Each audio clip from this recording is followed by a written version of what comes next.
तीच गुफा आहे जिथे जेव्हा स्वामी विवेकानंद आले होते त्या ठिकाणी ते ध्यान करायला बसायचे.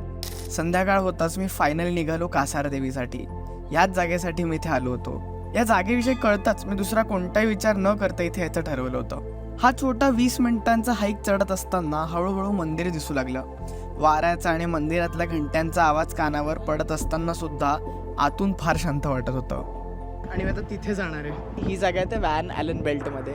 तर व्हॅन ॲलन बेल्ट काय तर जेम्स व्हॅन ॲलनने एक डिस्कवरी केली होती की जगात 3 अशा जागा आहेत जे तुम्हाला पृथ्वीचा जिओमॅग्नेटिक पूल जास्त अनुभवायला मिळतो. एक आहे इंग्लंडमधलं स्टोनहेंज, दुसरं आहे माचू पिचू जे पेरूमध्ये आहे, आणि तिसरं हे छोटंसं अल्मोडातलं एक छोट्याशा गावामधलं एक छोटंसं मंदिर. इथे स्वामी विवेकानंद येऊन गेले, जॉर्ज हॅरिसन येऊन गेला आहे, बॉब डिलन येऊन गेला आहे. ब्राह्मी भाषा ही ब्राह्मी लिपीमध्ये ह्या 2 ओळी होत आहेत. सो ही जी केव आहे इथे आतमध्ये 6 फुटाचं अंतर आहे.